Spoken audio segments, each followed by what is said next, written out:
अचानक से जो है अलग अलग जगह पे बम ब्लास्ट होना शुरू हुआ और उस बम ब्लास्ट में जो है मुसलमान गिरफ्तार किए गए। भारत के भीतर भी बाबरी मस्जिद गिराई गई और बाबरी मस्जिद गिराने के बाद अलग अलग जगह पे दंगे हुए। मुख्तार अब्बास नकवी और शाहनवाज हुसैन तो भाजपा के साथ ही बैठे हुए हैं ना। हर तरफ ये ऐसे लोग थे जो उनको ईमान से कोई लेना देना नहीं था, जिनको धर्म से कोई लेना देना नहीं था, धर्म की जो बुनियादी चीज थी उससे कोई लेना देना नहीं था। ये दुनिया का ग्लोबल जो धंधा था उस धंधे में अपना अपना मुनाफा कमाने के लिए लोग इसमें कूद गए। और आज जो आप माहौल देश में देखते हैं जिसमें कहते हैं कि आप यदि मोदी जी के साथ नहीं हैं तो आप पाकिस्तानी हैं, आप यदि मोदी जी के साथ नहीं हैं तो देशद्रोही हैं, आप यदि मोदी जी के साथ नहीं हैं तो विकास विरोधी हैं, आप यदि मोदी जी के साथ नहीं हैं तो आप सेना का और भारतीय संस्कृति का अपमान कर रहे हैं।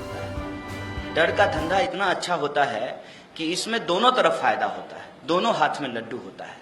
और इस डर के धंधे की शुरुआत जो है इस दुनिया के भीतर अमेरिका ने किया। और ये बात मैं इसलिए कह रहा हूं, अफगानिस्तान के भीतर सबको पता है कि तालिबान को खड़ा करने में अमेरिका की भूमिका थी और फिर तालिबान को खत्म करने के लिए उसने दुनिया को इकट्ठा किया। मतलब पहले आतंकवाद को खड़ा किया, फिर आतंकवाद से लड़ने के लिए लोगों को इकट्ठा किया।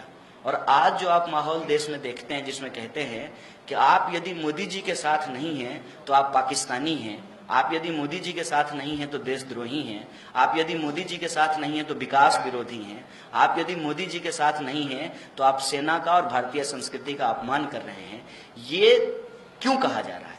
इसकी शुरुआत दरअसल जॉर्ज बुश ने की थी।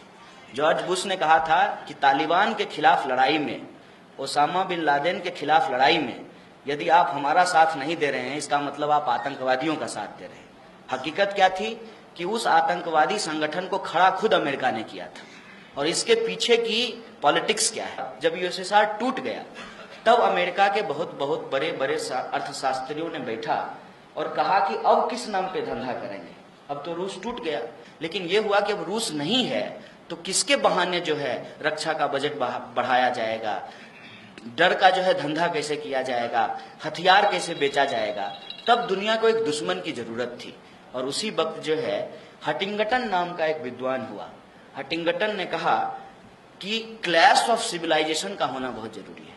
जब तक दो सिविलाइजेशन आपस में टकराएंगे नहीं तब तक जो है डर का धंधा नहीं हो सकता है, हथियार की खरीद बिक्री नहीं हो सकती है, और बाजार में जो मंदी आ रही है उसमें उछाल नहीं आ सकता है, मुनाफा नहीं कमाया जा सकता है।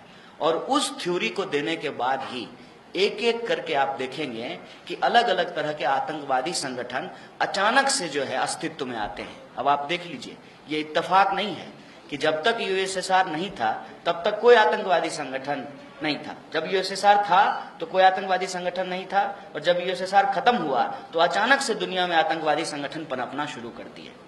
और ये जो क्लैश ऑफ सिविलाइजेशन है उसमें सबसे फेवरेबल दुश्मन जो है वो इस्लाम हो सकता था।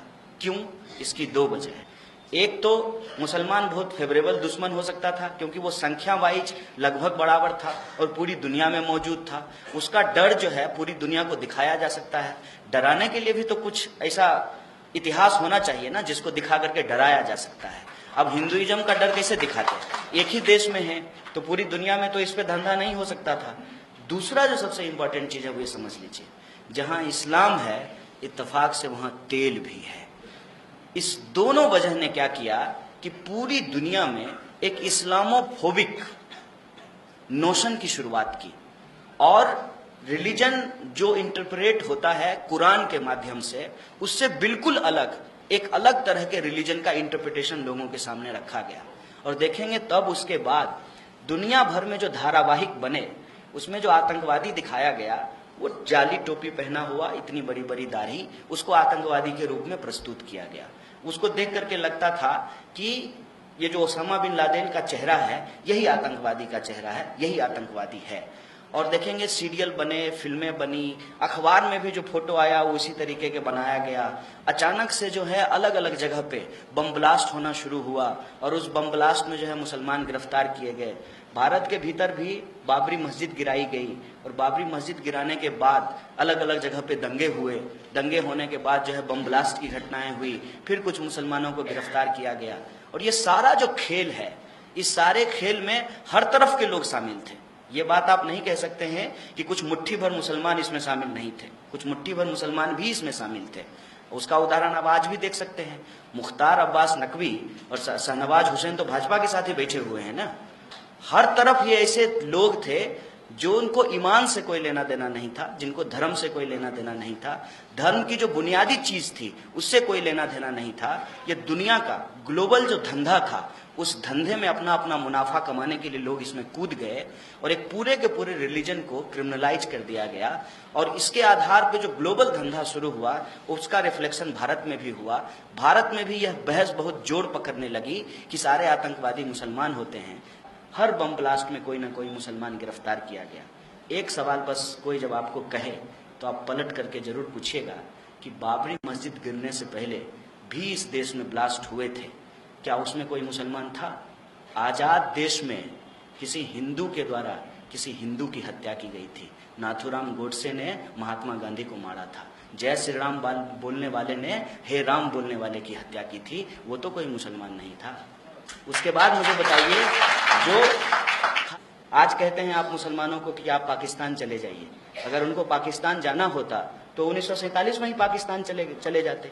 मौलाना अबुल कलाम आजाद जो देश के पहले शिक्षा मंत्री हैं, ये लोगों को याद नहीं है, देश के पहले शिक्षा मंत्री हैं। 1857 के विद्रोह में पीर अली को भी फांसी दी गई थी, वो भी एक मुसलमान थे।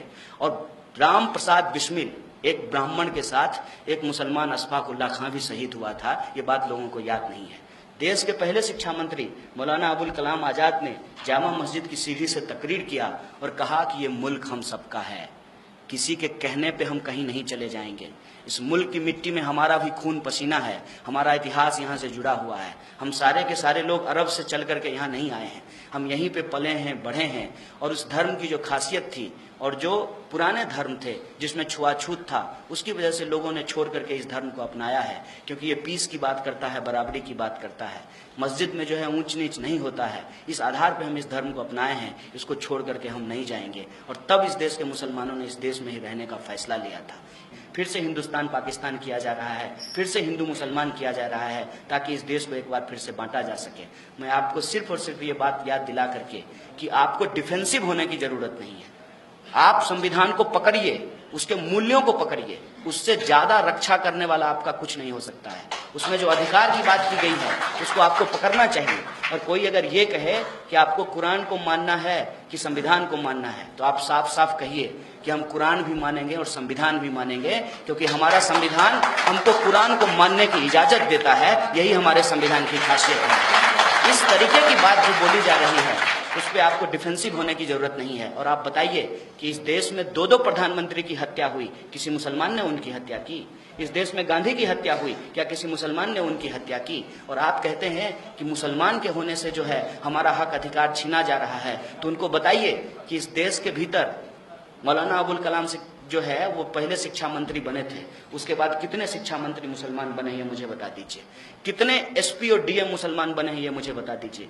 कितने जो है बड़े ऑफिसर जो है मुसलमान बने हैं ये मुझे बता दीजिए।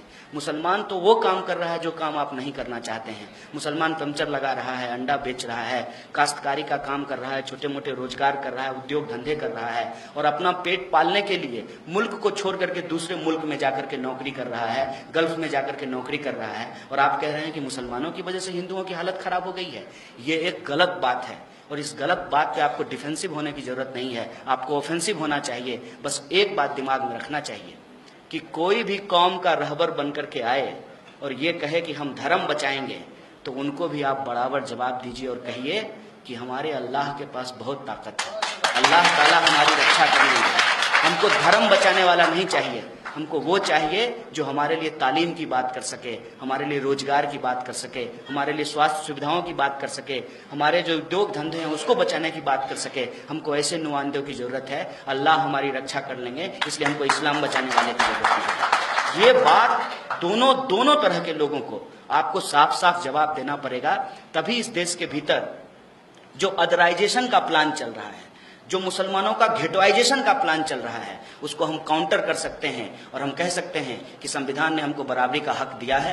यह मुल्क हमारा भी उतना ही है जितना हिंदुओं का है और इसके इतिहास में हमने भी कुर्बानियां दी हैं और आज जब फिर इस देश के ऊपर हमला हुआ है तो कंधे से कंधे मिला करके हम खुद को भी बचाएंगे और अपने जो है कौम को बचाते हुए इस देश को भी बचाएंगे। ये हमारी बुनियादी जिम्मेदारी है।